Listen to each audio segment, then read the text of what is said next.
ವೇಗ ಪಡೆದ ವಿಮಾನ ನಿಲ್ದಾಣ ನೈಟ್ ಲ್ಯಾಂಡಿಂಗ್ ಕಾರ್ಯ. ಶಿವಮೊಗ್ಗದ ವಿಮಾನ ನಿಲ್ದಾಣ ನೈಟ್ ಲ್ಯಾಂಡಿಂಗ್ ಕಾರ್ಯ ವೇಗವನ್ನ ಪಡ್ಕೊಂಡಿದೆ. ಶೀಘ್ರದಲ್ಲೇ ರಾತ್ರಿ ಕೂಡ ಶಿವಮೊಗ್ಗದಲ್ಲಿ ವಿಮಾನ ಹಾರಾಟವಾಗುತ್ತೆ. ಮಣ್ಣು ಪರೀಕ್ಷೆಯ ವರದಿ ಕೂಡ ಪಾಸಿಟಿವ್ ಆಗಿ ಬಂದಿದೆ. ಈ ಪ್ರಕಟಣೆಯನ್ನ ಎಸ್.ಜಿ. ನಂಜಯ್ಯ ಮಠ ಹೊರಡಿಸಿದ್ದಾರೆ.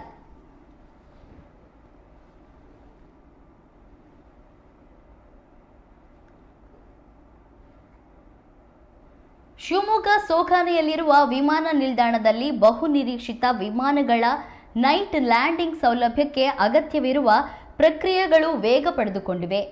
ಈ ಸಂಬಂಧ ಕೈಗೊಳ್ಳಲಾಗಿದ್ದ ಮಣ್ಣು ಪರೀಕ್ಷೆಯ ವರದಿ ಈಗ ಪಾಸಿಟಿವ್ ಆಗಿ ಬಂದಿದೆ. ಕರ್ನಾಟಕ ರಾಜ್ಯ ಕೈಗಾರಿಕಾ ಮತ್ತು ಮೂಲ ಸೌಲಭ್ಯ ಅಭಿವೃದ್ಧಿ ನಿಗಮದ ಅಧ್ಯಕ್ಷ ಎಸ್.ಜಿ. ನಂಜಯ್ಯನ ಮಠ ಅವರು ಈ ಕುರಿತು ಪ್ರಕಟಣೆ ನೀಡಿದ್ದಾರೆ. ಫೆಬ್ರವರಿ ತಿಂಗಳಲ್ಲಿ ಶಿವಮೊಗ್ಗಕ್ಕೆ ಭೇಟಿ ನೀಡಿದ್ದ ಸಂದರ್ಭ ಮಾಧ್ಯಮ ಪ್ರತಿನಿಧಿಗಳೊಂದಿಗೆ ಮಾತನಾಡಿದ ಅವರು, ವಿಮಾನ ನಿಲ್ದಾಣದಲ್ಲಿ Doppler very high frequency Omni range ಉಪಕರಣ ಅಳವಡಿಸಲು ಉದ್ದೇಶಿಸಲಾಗಿದೆ ಎಂದು ತಿಳಿಸಿದರು. ಅತ್ಯಾಧುನಿಕ ತಾಂತ್ರಿಕ ಉಪಕರಣ ಅಳವಡಿಸಲು ಮೊದಲು ಆ ಪ್ರದೇಶದ ಭೂಮಿಯ ಸ್ಥಿರತೆ ಪರೀಕ್ಷಿಸುವುದು ಕಡ್ಡಾಯವಾಗಿದೆ.